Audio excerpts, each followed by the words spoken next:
సదాశివసమారంభాం శంకరాచార్యమధ్యమాం అస్మదాచార్యపర్యంతాం వందే గురుపరంపరాం. హరి ఓం. శ్రీ గురుభ్యో నమః. హరి ఓం. ఆత్మబంధువులారా, అష్టావకర గీత 4వ పాఠం 8వ శ్లోకం. అహం కర్త ఇతి అహం మానా, అహం కర్తేత్యహం మానా, మహాకృష్ణా హి దంశితః న అహం కర్తేతి విశ్వాస, నాహం కర్తేతి విశ్వాస, అమృతం పీత్వా సుఖీ భవ. జనక మహారాజా, అహం కర్త అంటే చాలా డేంజర్.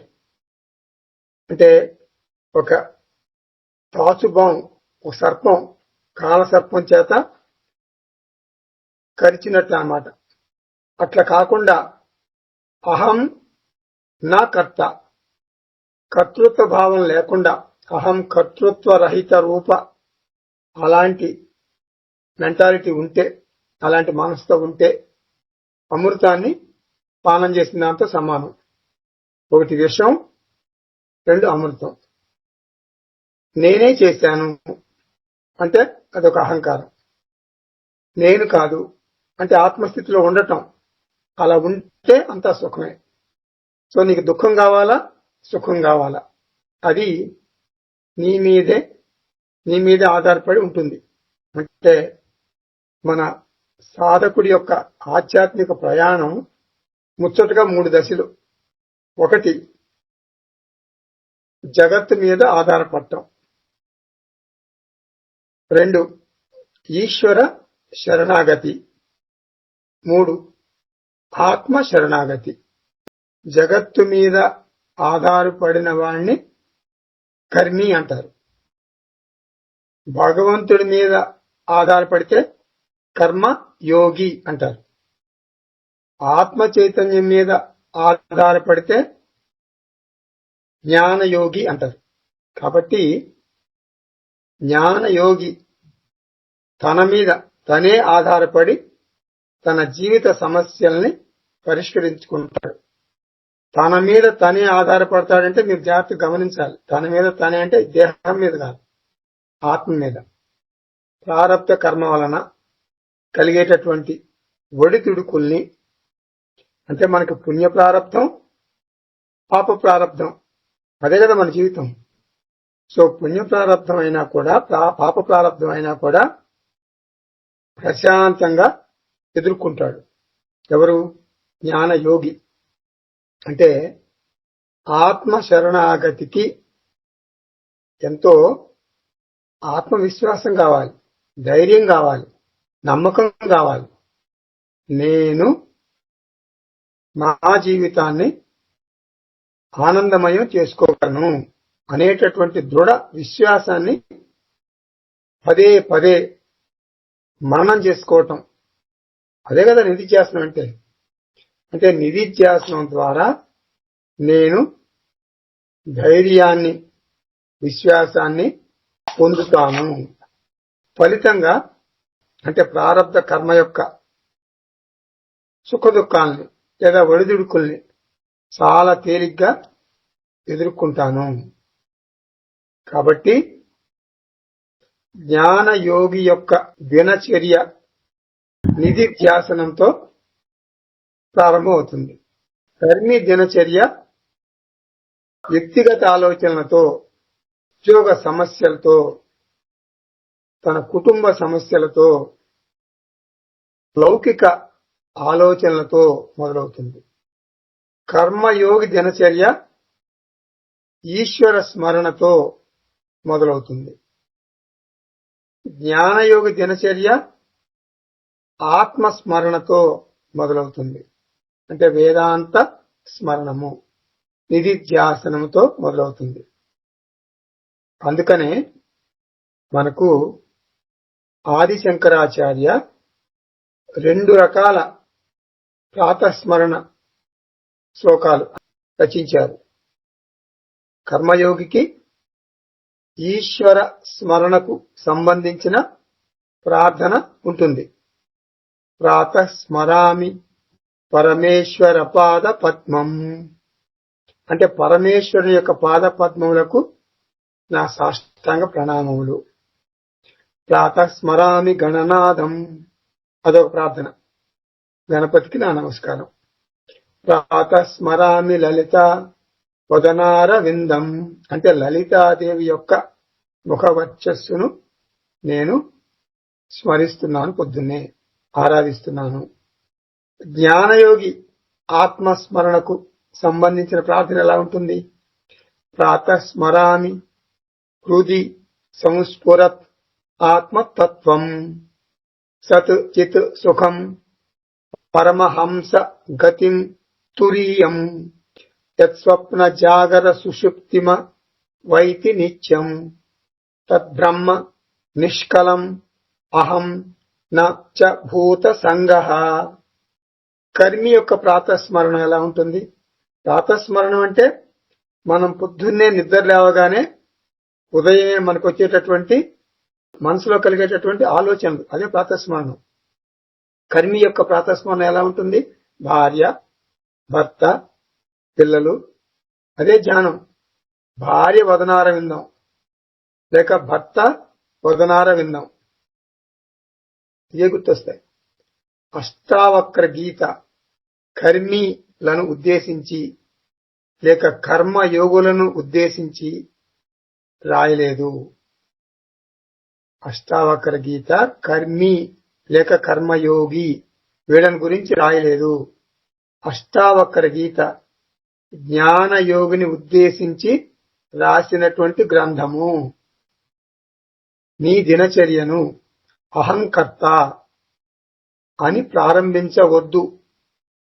ఈరోజు నేను ఏం చేయాలి అనే పనుల జాబితా ఏమిటి అని ఇలా చేస్తే నీలో కర్త బయటకు వస్తాడు.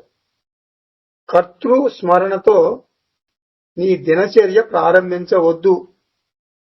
ఇటువంటి ఆలోచనలు మహాకృష్ణ సర్ప విషంతో సమానం, అంటే తాచుబాము విషయంతో సమానం. అహంకారం అనేది తాచుబాము విషయంతో సమానం. నా అహంకర్త అలా ప్రారంభిస్తే ఇది నా అహంకర్త ఇది విశ్వాస. ఇలా అనుకునే విధంగా నీవు ఆత్మస్థితిలో ఉంటే, అంటే ఇలా చేస్తే అహంకారం అల్పమైపోతుంది, బాగా తేలికైపోతుంది, నిన్ను బాధించదు. అహంకారం ఏమవుతుంది? మిథ్యగా మిగిలిపోతుంది. అనంతమైన ఆత్మలో అహంకారము ఒక చిన్న నీటి బుడగలాగా రాలిపోతుంది. కాబట్టి నా అహంకర్త ఇది విశ్వాస అమృతం. నీ దినచర్యను ఆత్మవిశ్వాసము అనే అమృతంతో ప్రారంభించు. సచ్చిదానంద ఆత్మను నేను అనుకుంటూ నీ దినచర్య ప్రారంభించు. అమృతం పీత్వా అంటే అమృతం తాగు. అహంకారం స్ఫురణకు వస్తే భయమేస్తుంది. ఎందుకు? కర్తగా మనం ప్రారంధాన్ని ఎదుర్కోవాలి. ఏ రోజు ప్రారంధాన్ని ఆ రోజు ఎదుర్కోవాలి. పైగా ఈ ప్రారంధం అదృష్ట రూపంలో ఉంటుంది. అదృష్ట రూపంలో ఉంటుంది అంటే ఏమిటి? మనకు తెలియదు. తెలియని ప్రారంధం గురించి ఒత్తిడితో, ఆందోళనతో, దిగులుతో మన రోజు గడుస్తుంది. ప్రారంధమును తప్పించుకోవాలంటే ఒకే ఒక ఉపాయం ఉంది. ఏమిటది? నీవు ఆత్మస్థితికి ఎదగాలి. నేను కర్తను కాదు, నేను అకర్త ఆత్మను పోగలగాలి. అమృతం పీత్వా అంటే సానుకూల దృక్పథంతో నీ దినచర్యను ప్రారంభించు. ఆత్మ విచారము ద్వారా సత్ చిత్ ఆనంద స్వరూప అనుకోగలిగితే, అంటే నిధిధ్యాసనం చేయగలిగితే నీ మనస్సు సుఖీభవ, అంటే దినమంతా సుఖంగా గడిపేస్తావు, సంతోషంగా గడిపేస్తావు, ప్రసన్నంగా, ధైర్యంతో, ఆత్మస్థైర్యంతో, ఉల్లాసంగా, ఉత్సాహంగా, చిరునవ్వుతో రోజంతా అలా ఉండిపోతావు. ఇది నిధిధ్యాసనం యొక్క మహిమ. ఇది జ్ఞానయోగి దినచర్య. భయం ఉండదు, నిస్సత్తువ ఉండదు, నిరాశ, నిస్పృహ, అధైర్యం, పిరికితనం ఇవేమీ ఉండవు. ఇంత గొప్పతనం ఉంది నిధిధ్యాసనంలో, ఆత్మస్థితిలో ఉండటం వల్ల. ఆత్మబంధులారా, మనం 9వ శ్లోకం చూసే ముందు నిధిధ్యాసన ధ్యానము అనగా ఏమి అంటే, మీ దృష్టి అంతా కూడా వేదాంత శ్రవణంలో నేర్చుకున్న ఆత్మ లక్షణాల మీద ఉంచటం. అదే నిధిధ్యాసన ధ్యానం అంటే. నిధిధ్యాసన ధ్యానం అనగా నిర్గుణ ఈశ్వర ధ్యానము. నిర్గుణ ఈశ్వరుడు అంటే నిరంకార ఈశ్వరుడు, నిరాకార ఈశ్వరుడు. అంటే ఎవరు, ఎక్కడున్నాడు? నిర్గుణ ఈశ్వరుడు, నిరాకార ఈశ్వరుడు, ఆకారం లేని ఈశ్వరుడు ఎక్కడున్నాడు అని ఒక ప్రశ్న అడిగితే ఏం చెప్పాలి మనం? కైలాసంలో ఉన్నాడు అని చెప్పకూడదు, మరి వైకుంఠంలో ఉన్నాడు అని చెప్పకూడదు.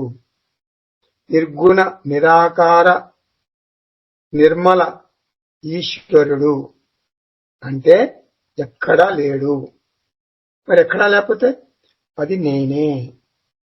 నేనే నిర్గుణ ఈశ్వరుణ్ణి. నేనే అంటే ఈ దేహం కాదు, ఆత్మ అని అనుకోగలగాలి. అంటే నా మీద నేనే ధ్యానం చేసుకోవటం, నా మీద నేనే ధ్యానం చేసుకోవటం. నేను అంటే దేహం కాదు, ఆత్మ. ఇది నిధిధ్యాసన ధ్యానం.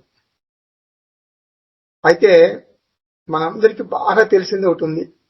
ఏమిటది? సగుణ ఈశ్వర ధ్యానము. నిధిధ్యాసన ధ్యానం కంటే ముందు ఏమొస్తుంది మనకి? వేదాంత శ్రవణము, మననము, నిధిధ్యాసనం. దానికంటే ముందేమొస్తుంది? ఉపాసన యోగం. ఈ ఉపాసన యోగంలోనే కదా ఈ ధ్యానాలన్నీ వచ్చేది, మెడిటేషన్స్ వచ్చేది. ఈ మెడిటేషన్స్ లో మనకు బాగా బాగా నచ్చిన మెడిటేషన్ ఏమిటది? అందరికీ నచ్చింది సగుణ ఈశ్వర ధ్యానము. అంటే ఒక ఇష్టదైవాన్ని పెట్టుకుంటాం. శ్రీకృష్ణుడు అనుకోండి, కృష్ణ, చిన్ని కృష్ణ, బాలకృష్ణ, వెన్న కృష్ణ, వెన్న దొంగ కృష్ణ, నిన్ను కృష్ణ నిన్ను ధ్యానం చేసుకుంటా. నేను ఇప్పుడు నా మనసంతా నువ్వే నిండున్నావు కృష్ణ.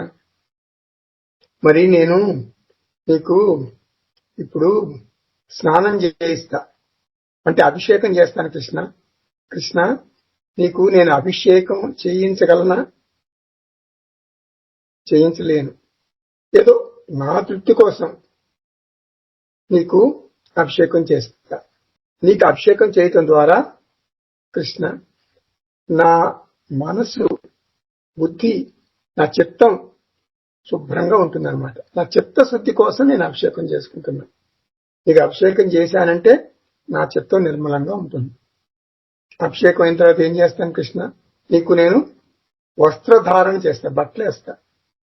వేయించుకుంటావా కృష్ణ? చిన్ని కృష్ణ, నీకు బట్టలు వేయగలనా? నేను అంతటా నిండి ఉన్న నీకు నేను బట్టలు వేయగలనా? వస్త్రధారణ చేయగలనా? ఏదో నా తృప్తి కోసం నీకు వస్త్రధారణ అనేటటువంటి మిష మీద నేనేం చేస్తాను కృష్ణ? నీ అనుగ్రహ కవచం కృష్ణ, నీ అనుగ్రహం అనే కవచం నా మీద పూర్తిగా ఉండేటట్లు అనుగ్రహిస్తావా? ఇప్పుడు కృష్ణ వస్త్రధారణ అయిపోయిన తర్వాత నీ మెడలో నేను ఒక పూల దండ వేస్తాను. పూల దండ నీ మెడలో వేస్తాను. అంతటా నిండి ఉన్న నీకు మెడలో పూలదండ వేయగలనా? ఏదో వేస్తున్నాను. నిన్ను ఒక ప్రతిమలాగా భావించి, నిన్ను ఒక చిన్ని కృష్ణుడిలాగా భావించి నేను వేస్తున్నాను. నా ఆంతర్యం ఏమిటో తెలుసా కృష్ణ నీకు? నా సంచిత కర్మలు నాకు తెలియవు. ఎంత మూటలు లారీలు మూటలు ఉన్నాయి. ఆ సంచిత కర్మలన్నీ కూడా ఒక మాలగా కట్టి నీ మెడలో వేసేస్తున్నాను కృష్ణ. ఒక పూలదండ రూపంలో నా సంచిత కర్మలన్నీ కరిగిపోవాలి కృష్ణ, మాసిపోవాలి, సమసిపోవాలి. నీకు సమర్పించేస్తున్నాను కృష్ణ. పూలదండ రూపంలో సమర్పించేస్తున్నాను కృష్ణ.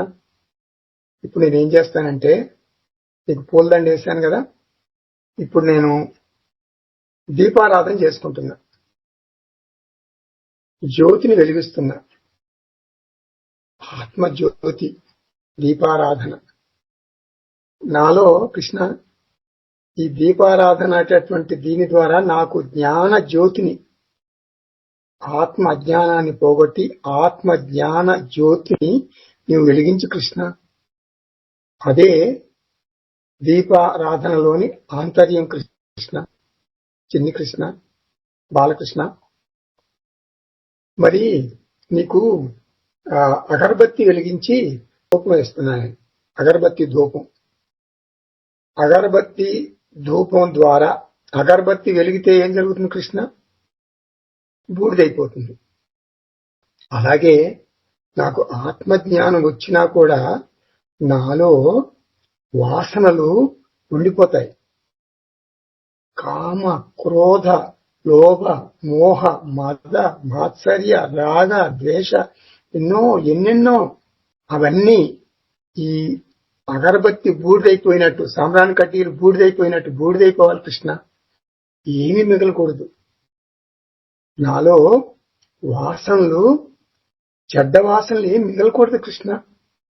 అగరబత్తి బూడిదైపోయినట్టు బూడిదైపోవాలి కృష్ణ. తర్వాత నేను నైవేద్యం పెడతాను కృష్ణ. నీకు ఒక పాయసం తీసుకొచ్చాను నీకు నైవేద్యం పెట్టడానికి. ఈ పాయసాన్ని నివేదించడం ద్వారా కృష్ణ నీకు కర్మలు నీకు సమర్పిస్తున్నాను. నేను చేసే కర్మలన్నీ కూడా నీకు సమర్పిస్తున్నాను. అర్పణ బుద్ధి. నైవేద్యం అర్పణ చేశాను. అదే నైవేద్యాన్ని, అదే పాయసాన్ని నేను తీసుకున్నప్పుడు ఏం చేస్తాను? ప్రసాద భావంతో తీసుకుంటాను. సో అర్పణ భావంతో నా కర్మలన్నీ నీకు సమర్పిస్తున్నాను. కర్మ ఫలాన్ని ప్రసాద భావంతో స్వీకరిస్తున్నాను. నీకు పెడితే నైవేద్యం, నీ దగ్గర నుంచి నేను తీసుకుని తింటే అది ప్రసాదం. అలాగే ఈ ప్రారబ్ధ కర్మలన్నీ కూడా పాప ప్రారబ్ధం కావచ్చు, పుణ్య ప్రారబ్ధం కావచ్చు, ఏదైనా నన్ను చక్కగా ప్రసాద భావంతో నేను స్వీకరించేటట్లు అనుగ్రహించు కృష్ణ. ఇదే నేను నీకు పెట్టినటువంటి నైవేద్యం, పాయసంలోని అంతరార్థం కృష్ణ.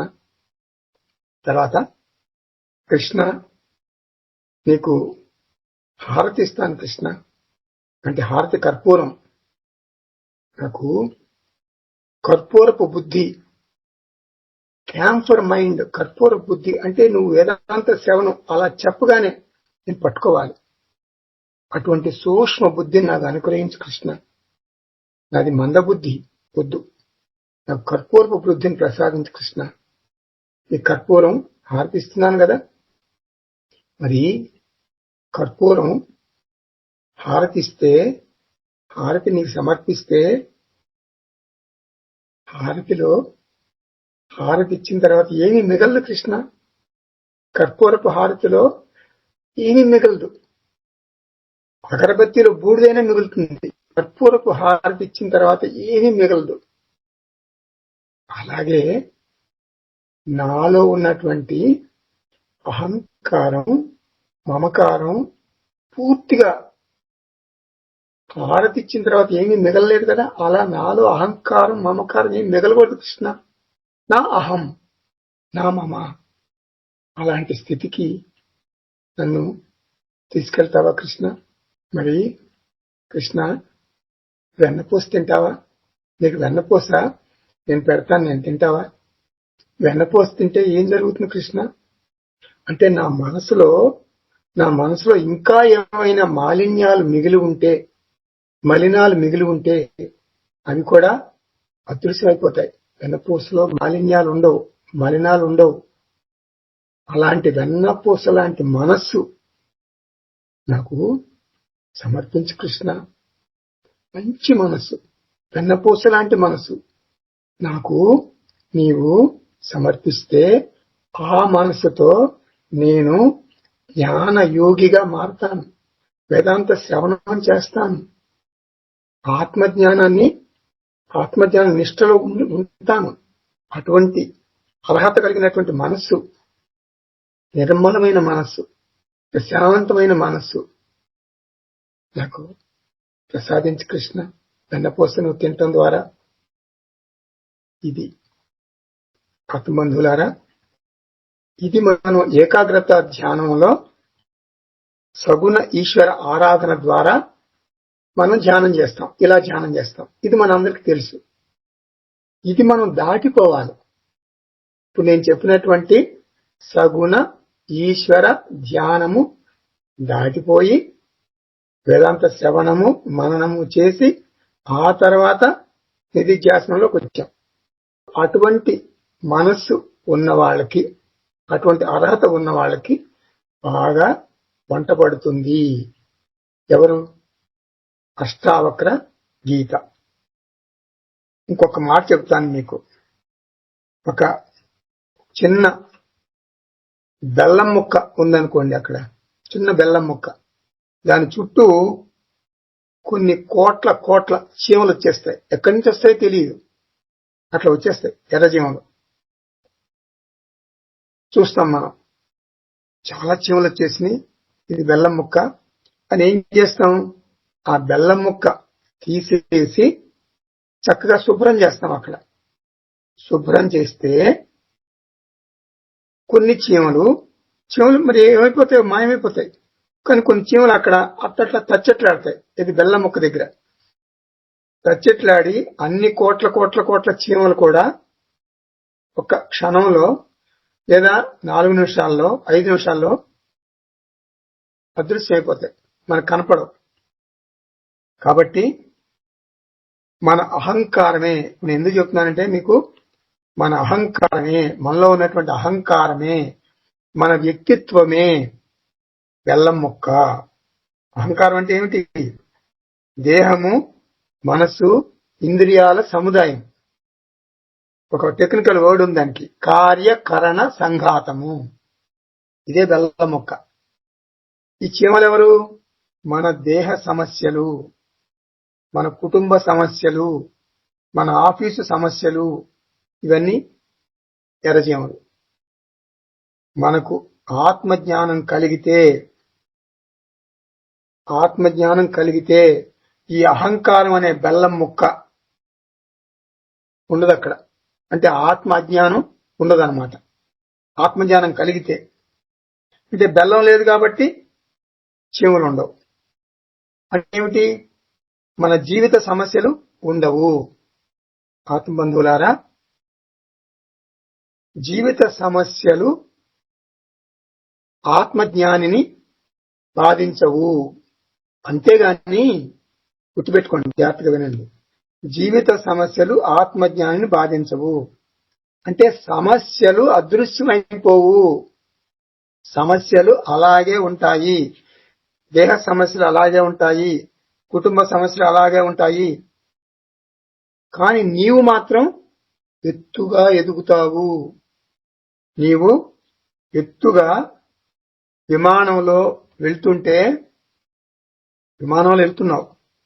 కింద ఏం కనపడతాయి నీకు? పెద్ద మేడలు, పూరి గుడులు, పెంకుటిళ్లు, అట్లా అన్ని కనపడుతుంటాయి నీకు.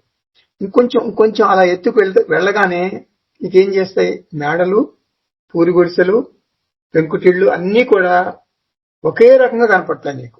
ఎందుకు? నువ్వు ఎత్తుకు ఎదిగావు. అలా నీవు ఆధ్యాత్మికంగా మానసికంగా ఎత్తుకెదిగితే అంటే పరిణితి చెందితే అహంకారం యొక్క సమస్యలు నిన్ను తాకలేవు. స్వప్న సమస్యలు మేల్కొన్న వ్యక్తిని అంటావు కదా, అలా ఇది సగుణ ఈశ్వర ధ్యానము, నిర్గుణ ఈశ్వర ధ్యానము తేడా మీకు తెలియటం కోసం నేను చెప్పాను. ఇప్పుడు మనం 9వ శ్లోకంలోకి వెళ్దాము. ఏకో విశుద్ధ బోధోహం ఇతి నిశ్చయవన్హినా ప్రజ్వాల్య జ్ఞాన గహనం ప్రీత శోక సుఖీ భవ. రాజా, ఓ జనక మహారాజా, అమృతం త్రాగి అంటే ఇట్లాంటి నిశ్చయ రూపంగా అమృతాన్ని తాగి నేను అద్వితీయుడను, నేను ఆత్మను, బోధ స్వరూపుడను అనేటటువంటి నిశ్చయ ఆత్మజ్ఞానం చేత, అంటే ఆత్మజ్ఞానం అనేటటువంటి అగ్ని చేత అజ్ఞానం రూపంలో ఉన్నటువంటి అరణ్యమును దహించి వేస్తే నీకు శోకం దూరమయ్యి పరమ ఆనందం కలుగుతుంది. అంటే శ్రవణంలో నీవు విన్నదంతా ఉదయం నిద్రలేవగానే గుర్తుకు తెచ్చుకోవాలి. అహం ఏకః విశుద్ధ బోధః అస్మి, నేను ద్వంద్వం కాని తురీయ చైతన్యాన్ని, నేను జాగ్రత్త అవస్థలోని విశ్వ కాదు, స్వప్న అవస్థలోని తైజస కాదు, సుషుప్తి అవస్థలోని ప్రాజ్ఞ కాదు, నేను విశుద్ధ బోధః అనగా శుద్ధ చైతన్యాన్ని. జాగ్రత్త ప్రపంచం అనేది ఒక కళ, స్వప్న ప్రపంచం కూడా అదొక కళ. నేను స్వప్న పురుషుడుగా స్వప్న ప్రపంచంలో ఉంటే అది పక్కా నిజం అనిపిస్తుంది. జాగ్రత్త పురుషుడుగా జాగ్రత్త ప్రపంచంలో ఉంటే అది పక్కా నిజం అనిపిస్తుంది. స్వప్నం అని నాకు మెలకు వచ్చిన తర్వాత తెలిసింది. అలాగే జాగ్రత్త అవస్థ, జాగ్రత్త ప్రపంచం మిథ్య అని నేను తురీయ అవస్థలో ఉంటే నాకు తెలుస్తుంది. అంటే తురీయ అవస్థలో నుండి నీవు నీ దినచర్యను ప్రారంభించాలి. విశ్వం దర్పణ దృశ్యమాన నగరీ తుల్యం నిజాంతర్గతం, ఎక్కడో విన్నట్టుంది కదా దక్షిణామూర్తి స్తోత్రం. నేను స్వప్నమును సృష్టించుకుని, ఎవరు? నేనే. నేను స్వప్నమును సృష్టించుకుని వినోదం కోసం ఆ స్వప్న ప్రపంచానికి ఒక పాత్రలాగా ప్రవేశించాను. నేను జాగ్రత్త అవస్థలోకి రాకపోతే స్వప్నం నిజమే. నేను జాగ్రత్త అవస్థలోకి రాగానే స్వప్నం తెలిసిపోయింది నాకు. నేను జాగ్రత్త అవస్థలోకి రాకపోతే అది పక్కా నిజం. అలాగే జాగ్రత్త ప్రపంచం కూడా పక్కా నిజం అనిపిస్తుంది నాకు. నేను తురీయం హోదాలోకి రాకపోతే, నేను తురీయం హోదాలోకి వచ్చాను కాబట్టి ఈ జాగ్రత్త ప్రపంచం, ఈ నికృష్ట ప్రపంచం నన్ను భయపెడుతుంది. ఇది జాగ్రత్త ప్రపంచం కాబట్టి నేనేం చేయాలి? దూరంగా నిలబడి సాక్షిగా జగత్తును పరిశీలించాలి. తురీయ చైతన్యం స్థితిలో అహం ఏకః విశుద్ధ బోధః అస్మి. ఇది నిశ్చయ జ్ఞానం. శ్రవణ మనన నిధిధ్యాసనల ద్వారా పొందినటువంటి జ్ఞానము. వన్హి అనగా అగ్ని, జ్ఞాన అగ్ని. ప్రజ్వాల్య అంటే జ్ఞాన అగ్నిలో నీ అహంకారమును దగ్ధం చేసుకో. ప్రజ్వాల్య అంటే తగలబెట్టు. మన అహంకారాన్ని తగలబెట్టేయి, ఆత్మజ్ఞానంలో దగ్ధం చేసేసాయి. భర్తృహరి చెప్పినట్లు మన జీవితం అంటే మానవ జీవితం ఒక నాటకం. కొన్ని క్షణాలు బాలుడు, బాలుడుగా నటిస్తాడు. బాలుడు అంటే బాలిక అనుకోండి, ఇక్కడ జెండర్ డిఫరెన్స్ లేదు. కొన్ని క్షణాలు యువకుడిగా ఇంద్రియ సుఖాలు అనుభవిస్తాడు. కొన్ని క్షణాలు ధనం లేకుండా చాలా ఇబ్బందులు పడతాడు. కొన్ని క్షణాలు బాగా ఎక్కువైపోతుంది, ధనం అధికమైపోయి చాలా ఒత్తిడి, ఆందోళన, ఇబ్బందులు పడతాడు. ఈ జీవితం యొక్క ఎత్తుపొలాలు, ఈ జీవితం అంటే ఏమిటి అని పరిశీలించే లోపే వచ్చేస్తుంది వృద్ధాప్యం. తల మెరిసిపోతుంది, పండ్లు ఊడిపోతాయి. యమధర్మరాజు యొక్క గ్రీన్ రూమ్ లోకి ప్రవేశిస్తాం. యమధర్మరాజు యొక్క గ్రీన్ రూమ్ లోకి ప్రవేశిస్తాం అంటే ఏమిటి అర్థం? మరణిస్తాము. ఆత్మబంధువులారా, అనంతమైన కాలంలో మన క్షణ భంగురమైనటువంటి మానవ జీవితం ఎంతో ఎంతో అల్పమైనది. సముద్రంలోని ఒక చిన్న నీటి బుడగతో సమానం. ఈ సత్యం తెలియక, ఈ విషయం తెలియక మన సంసారంలో కూరుకుపోయి ఆందోళన చెందుతాము. మానవ జీవితాలు తాత్కాలిక వేషాలు. నేను తండ్రిని, నేను తల్లిని, నేను కొడుకుని ఇలా అనుకోవటం నీ అజ్ఞానానికి పరాకాష్ట, అజ్ఞాన గహనం అని నీకెలా తెలుసు?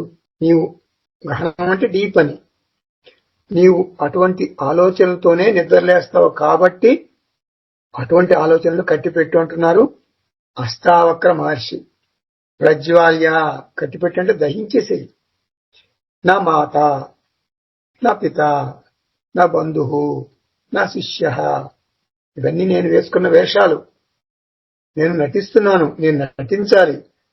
అంతేకాని వేషాలకు ఎక్కువ ప్రాధాన్యత ఇవ్వకూడదు. వేషాలకు ఎక్కువ ప్రాధాన్యత ఇవ్వకూడదు. తాదాత్మ్యం చెందకూడదు.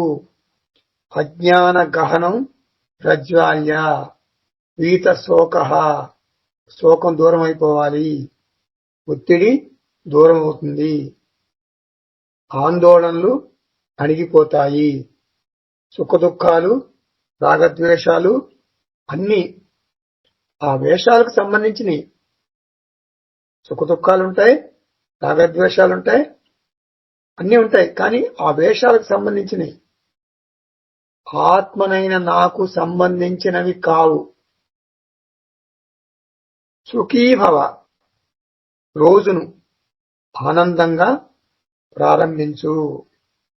నీ రోజును ఆముదం దాగిన ముఖంతో విచారంగా ప్రారంభిస్తే ఆ శోకాన్ని నీ కుటుంబ సభ్యులకు పంచిన వాడివి అవుతావు.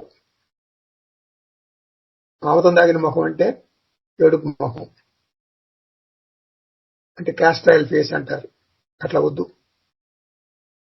అందుకే మనకి బుద్ధి చెప్పడానికి శ్రీకృష్ణ పరమాత్మ భగవద్గీతలో తన యొక్క బోధను ఎట్లా ప్రారంభించాడు? జ్ఞానయోగం ఎట్లా ప్రారంభించాడు? జ్ఞానయోగము శ్రీకృష్ణ పరమాత్మ ముఖంలో హావభావాలు ప్రదర్శిస్తూ చెప్పారు. ఎదురుగా అర్జునుడు శోకతప్త హృదయంతో కూర్చున్నాడు. శ్రీకృష్ణ పరమాత్మ ఎదురుగా అర్జునుడు. కృష్ణ పరమాత్మ ఏమన్నారు?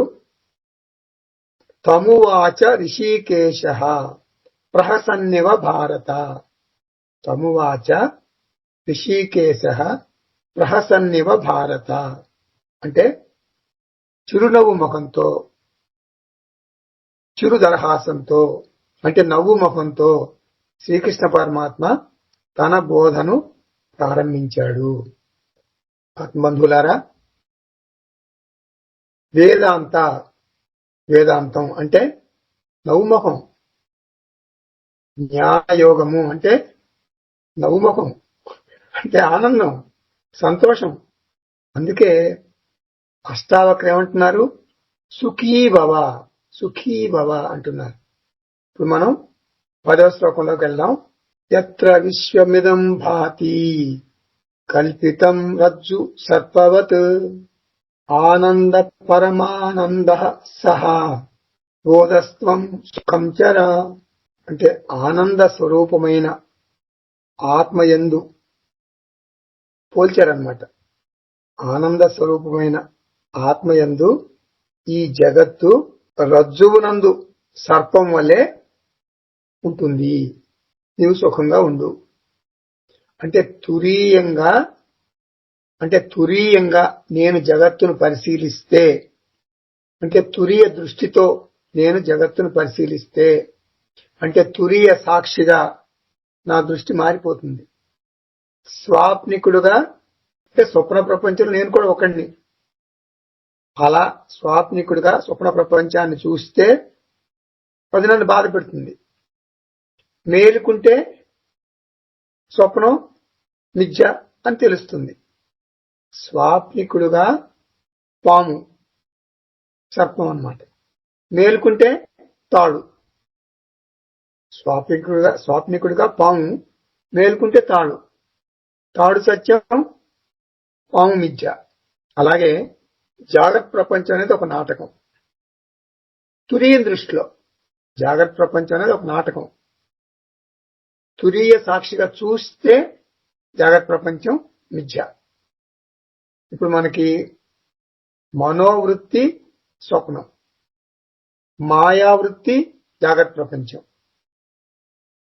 నేను మనసు సృష్టించిందేమో స్వప్నం, మాయ సృష్టించిందేమో జాగ్రత్త ప్రపంచం. అంటే ఈ దేహంలో ఉన్నటువంటి ఒక మనసు సృష్టించింది స్వప్నం, ఆత్మలో ఉన్నటువంటి మాయ. ఆత్మ ప్లస్ మాయ కదా జగత్ అంటే, ఈశ్వరుడు అంటే. సో మాయావృత్తి జాగ్రత్త ప్రపంచం, మనోవృత్తి స్వప్నం. మనోవృత్తి ఆత్మ చైతన్యమైన నన్ను ఏం చేయలేదు. అలాగే మాయావృత్తి ఆత్మ చైతన్యమైన నన్ను ఏమీ చేయలేదు. సో మనోవృత్తి స్వప్నం గాని, మాయావృత్తి ఈ జాగ్రత్త ప్రపంచం గాని నన్ను ఏం చేయలేదు. నేను ఆత్మ చైతన్యం. తురీయ జ్ఞానంతోనే, ఇటువంటి తురీయ జ్ఞానంతోనే నీ దినచర్యను ప్రారంభించు. అందుకే శంకరాచార్య ఏమంటున్నారు, ఇందాక చెప్పుకున్నాం మనం, తాతస్మరణ స్తోత్రం, ఆత్మ గురించిన స్తోత్రం. సత్ చిత్ సుఖం పరమహంస గతిం తురీయం. సత్ చిత్ సుఖం పరమహంస గతిం తురీయం.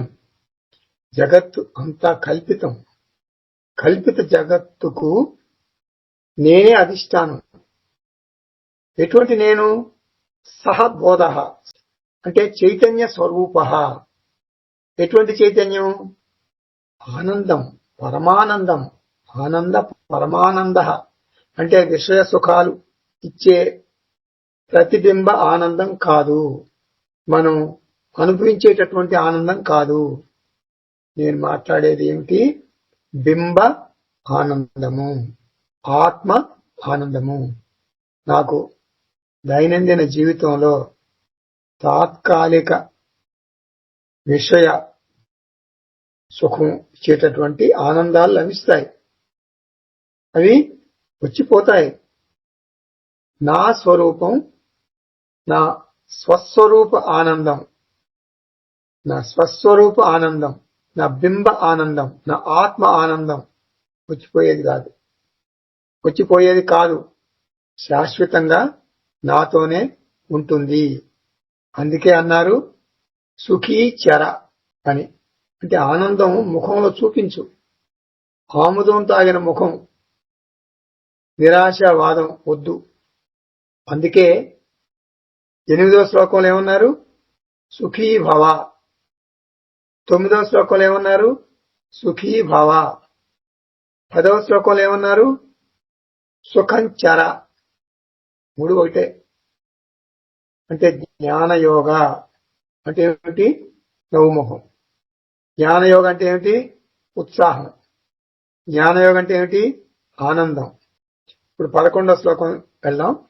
ముక్తాభిమాని ముక్తో హి బద్ధో బద్ధాభిమాన్యతి కిం వదంతిహ సత్యేయం కిం వదంతి ఇహ సత్యేయం యా మతి సా గతిర్భవేత్. చాలా చాలా మంచి శ్లోకం ఇది. మతి ఎంతో గతి అంతే. అంటే ఎవడు ఏ నిశ్చయంతో ఉంటాడో వాడికి ఆ ఫలం దక్కుతుంది. అందువలన ఓ జనక మహారాజా, నీవు శుద్ధ బుద్ధ ముక్త స్వరూపుడువు అని నిశ్చయించుకో. యద్భావం తద్భవతి అంటారు. అంటే నీ ఆలోచనలే నీ జీవితాన్ని నిర్దేశిస్తాయి.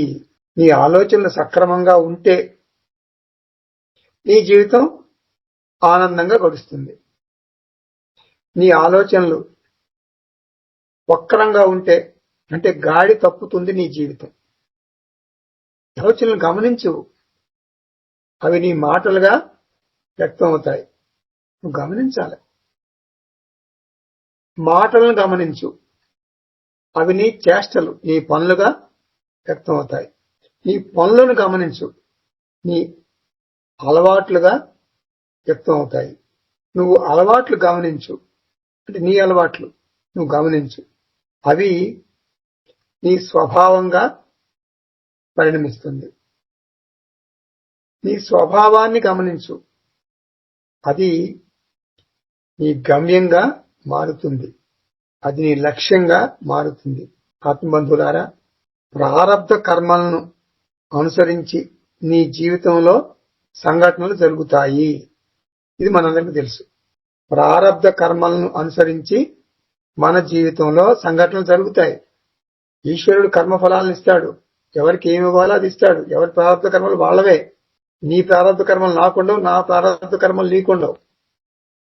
కానీ నీ ఆలోచన విధానం ద్వారా నీ జీవితాన్ని నీవు చక్కదిద్దుకోవచ్చు అని వేదాంతం చెబుతుంది. ప్రారబ్ధాన్ని మనం మార్చలేం.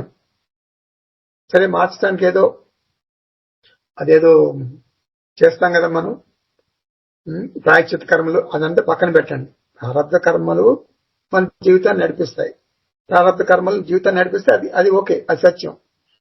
కానీ మన జీవన విధానాన్ని మన ఆలోచన విధానం ద్వారా మార్చుకోవచ్చు. నీ జీవితాన్ని చక్కదిద్దుకోవచ్చు. నీకు ఫ్రీ విల్ ఉంది, నీకు ఛాయిస్ ఉంది. అది మనుషులకు మాత్రమే ఉంటుంది. నీకు ఫ్రీ విల్ ఉంది, ఛాయిస్ ఉంది. అటువంటి శక్తి, ఫ్రీ విల్ ని, ఛాయిస్ ని ఉపయోగించినటువంటి శక్తి నీ బుద్ధి, బంగారు బుద్ధి, క్యాంఫర్ బుద్ధి, ఇందాక చెప్పాను కదా, హార్తకర్పూర బుద్ధి, అది వినియోగించుకోవాలి. అది జంతువులకు ఉండదు, మనుషులకు మాత్రమే ఉంటుంది. ఆ బుద్ధి ద్వారా, ఆ బంగారపు బుద్ధి ద్వారా, నీ ఆలోచన విధానం ద్వారా అహం ముక్త అని ఏడుపు ముఖంతో దిగులుగా పర్లేదు. అట్లా కనీసం ఏడుపు ముఖంతో అన్నా కూడా పర్వాలేదు. అప్పుడేమవుతుంది? మెల్లగా నీకు చిరునవ్వు వచ్చేస్తుంది. స్టార్టింగ్ ఏడుపు ముఖం, కానీ తర్వాత నీకు చిరునవ్వు వచ్చేస్తుంది. ఈ ఆలోచనలను నీకు ఎన్నుకునే అధికారం ఉంది, నీకు నిర్ణయం తీసుకునే అధికారం ఉంది. నువ్వు మంచి నిర్ణయం తీసుకోవచ్చు. అహం నిత్యముక్త ఆత్మ అస్మి. అహం నిత్యముక్త ఆత్మ అస్మి అనుకుంటూ రోజును ప్రారంభించు. ఆ రోజంతా ఎంతో హాయిగా, గాలిలో తేలిపోతున్నట్టుగా, సరదాగా గడిచిపోతుంది. ముక్త స్వభావం గురించే ఉంటుంది. ముక్త స్వభావం గురించే ఉంటుంది. అంటే ముక్త అభిమాని. ముక్త అభిమాని అంటే మోక్షాన్ని అభిమానించేవాడు. ముక్తి, నాకు బంధం లేదు అనుకునేవాడు. అభిమాని అంటే తన ఆలోచనలను నియంత్రించుకునేవాడు, తన ఆలోచనలను నిర్ణయించుకునేవాడు. బద్ధ అభిమాని అంటే నాకు బంధాలున్నాయి అని విరక్తితో ఆందోళనతో నిస్సహాయంగా రోజును ప్రారంభిస్తాడు. ఎవరు? బద్ధ అభిమాని. అలా ప్రారంభిస్తే ఆ రోజంతా ఆముదం దాగిన ముఖమే ఉంటుంది. ఈ మనసులో అనుకూల లేక ప్రతికూల ఆలోచనలు ఉన్నాయి. అనుకూలమైన ఆలోచనలు ఉన్నాయా? ప్రతికూలమైన ఆలోచనలు ఉన్నాయా? దానికి అనుకూలంగానే నీ మనసు ఒక లాయర్ లాగా, ఒక అడ్వకేట్ లాగా నిన్ను సమర్థిస్తుంది. నీ బుద్ధి నీకు తీర్పు చెబుతుంది. నీవు ముక్తుడివి లేక నీవు బద్ధుడివి. కాబట్టి ఆత్మబంధువులారా, ప్రతికూల ఆలోచనలు మానుకోవాలి అంటారు మన అష్టావక్ర మహర్షి. ప్రతికూల ఆలోచనలు చేయవద్దు. యా మతి సా గతి. శ్లోకంలో ఉంది ఈ మాట. యా మతి సా గతి. ఇది ఒక నానుడి. పంచదశిలో మన విద్యారణ్య మహర్షి కూడా ఈ మాటే అంటారు. ఆలోచనలే నీ జీవన విధానాన్ని నిర్ణయిస్తాయి. అంతా సవ్యంగా ఉంది, అంతా చక్కగా ఉంది. నీ జీవితం వడ్డించిన విస్తరి. దీపావళి పండుగ నీవు ఘనంగా జరుపుకుంటున్నావు. కొత్త బట్టలు వేసుకున్నావు, ఒంటి నిండా నగలు పెట్టుకున్నావు. అంటే స్త్రీ అనుకోండి. హఠాత్తుగా అంతా ఆనందం. ఆ టైంలో ఒక మన కుటుంబ సభ్యుల్లో ఒకరు 25 సంవత్సరాల క్రితం చనిపోయినటువంటి మీ తాతగారిని గుర్తుకు తెచ్చుకొని శోధిస్తాడు. అప్పుడు ఏమవుతుంది? అప్పుడు నువ్వేం చేస్తున్నావు? అప్పుడే నీవు ఆనందంగా చక్కగా పాయసం తింటున్నావు. ఆ టైంలో అతనేం చేశాడు? మీ కుటుంబ సభ్యుడు 25 సంవత్సరాల క్రితం నీ చనిపోయిన తాతగారిని గుర్తు తెచ్చుకుని ఏడుస్తున్నాడు. అంతే. దీపావళి పండుగ విషాదాంతం అయిపోయింది. ఈ దీపావళి పండుగని విషాదం చేసుకునే శక్తి నీకుంది. మన కుటుంబంలో గతంలో ఎందరో చనిపోయారు. ఎంతో ఆనందంగా గడపవలసిన పండుగ రోజును నరకంగా మార్చుకునే శక్తి, ఆ నేర్పు నీ దగ్గర ఉంది. అలాగే నరకాన్ని కూడా స్వర్గంగా మార్చుకోవచ్చు. ఇందాక నేను చెప్పిన ఎగ్జాంపుల్, దీపావళి పండుగ ఎగ్జాంపుల్, స్వర్గాన్ని నరకంగా మార్చుకున్నాం. అలాగే నరకాన్ని కూడా స్వర్గంగా మార్చుకోవచ్చు. ఎలా మార్చుకోవచ్చు? నీ ఆలోచనలను మార్చుకోవటం ద్వారా. మతిహి అంటే నీ ఆలోచన ధోరణి. గతిహి అంటే నీ జీవన యానం, నీ ప్రయాణం. గతి అంటే రెండో అర్థం కూడా ఉంది. ఏంటది? గతి అంటే గమ్యము, లక్ష్యము అని కూడా అర్థం ఉంది. అహం కర్త అని నువ్వు పదే పదే అనుకుంటుంటే మరుసటి జన్మ కూడా అహం కర్తగానే ఉంటుంది. మరుసటి జన్మ కూడా. అలా కాకుండా స్వస్వరూపమును గుర్తుపెట్టుకుంటే, స్వస్వరూపం అంటే ఆత్మ గుర్తుపెట్టుకుంటే అంతకాల స్మరణం కూడా ఆత్మస్మరణమే ఉంటుంది. పునర్జన్మ ఉండదు. ఈశ్వరైక్యం చెందుతాడు. భగవద్గీత మనకి 8వ అధ్యాయంలో ఏం చెప్పారు కృష్ణ పరమాత్మ? యం వా అపి స్మరన్ భావం త్యజతి అంతే కలేవరం తం ఏవ ఏతి కౌంతేయ సదా తద్భావ భావితః. అంటే మరణ సమయంలో భార్యను గుర్తు తెచ్చుకుంటే మరు జన్మలో నీవు స్త్రీగా పుడతావు. మరణ సమయంలో నీవు భర్తను గుర్తు తెచ్చుకుంటే నీవు పురుషుడిగా పుడతావు. కాబట్టి ఆత్మబంధువులారా, ఆలోచనలు చాలా శక్తివంతమైనవి. ఇది కిం వదంతి, ఇది లోకనానుడి, ఇది సత్యము. నీవు ఒక పెద్ద కంపెనీకి, చాలా పెద్ద కంపెనీకి డైరెక్టర్ అవ్వాల్సిన పని లేదు. నీ ఆలోచనలకు నీ ఆలోచనలకు నీవు డైరెక్ట్ అయితే చాలు. దీనినే నిధిధ్యాసనం అంటారు. దీన్ని ఏమంటారు? నిధిధ్యాసనం అంటారు. ఇప్పుడు మనం 12వ శ్లోకం చెప్పుకుందాం. ఆత్మసాక్షి విభు పూర్ణః ఏకో ముక్తచ్ఛేద క్రియః అసంగో నిస్పృహ శాంతః భ్రమాత్ సంసారవానివ. అష్టావక్రముని మనకు ఒక ప్రాజెక్ట్, ఒక ప్రణాళిక ఇచ్చారు. ఏమిటి ఆ ప్రణాళిక? ప్రాతకాలంలో నీ ఆలోచనలను నీవు నిర్దేశించుకో. మనం చేయవలసిన ఆలోచనలు ఒక పెద్ద లిస్ట్ ఇచ్చారు అష్టావక్ర మహర్షి. ఆ లిస్ట్ లో ఏదో ఒకటి ఎన్నుకో నువ్వు. ఏమిటది? అహం ఆత్మ, అహం స్థూల సూక్ష్మ కారణ శరీరాత్ వ్యతిరిక్త అవస్థాత్రయ సాక్షి పంచకోశ విలక్షణ సచిత్ ఆనంద స్వరూప. ఈ ఆలోచనతో నీవు నీ దినచర్యను ప్రారంభించు. ఈ సంఘటనలను సాక్షిగా వీక్షిస్తున్నాను. నేను అకర్త. నేను ఏ సంఘటనలోనూ పాల్గొను.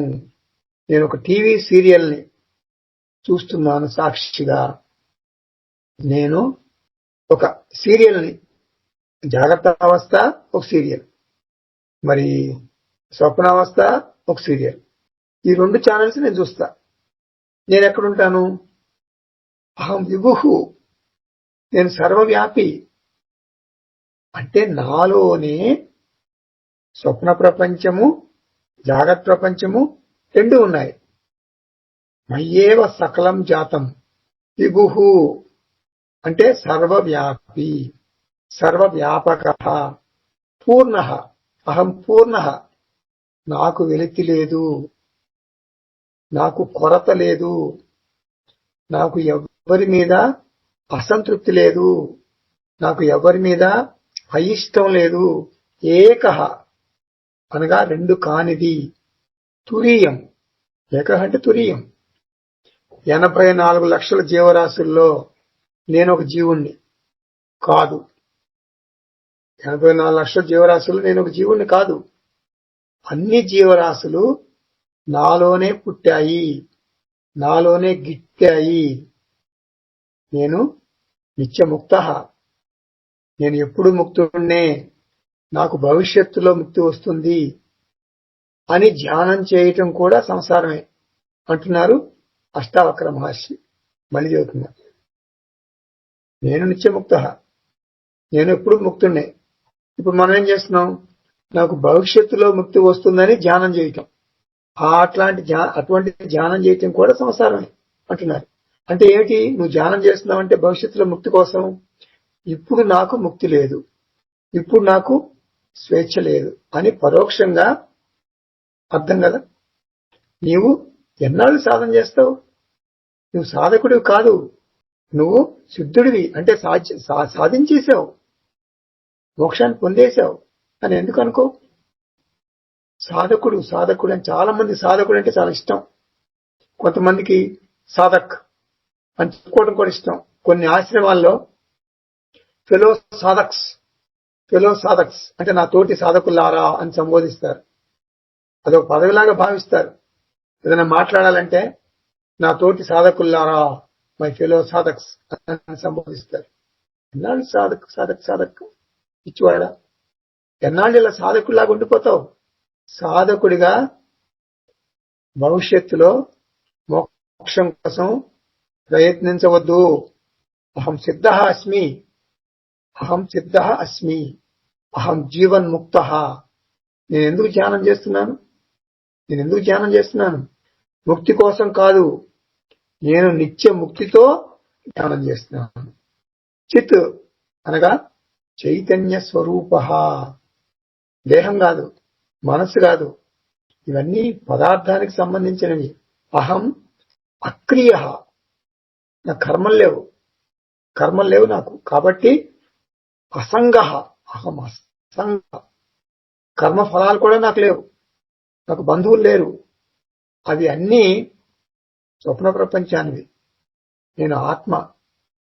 నాకు బంధువులు లేరు, నాకు బంధాలు లేవు.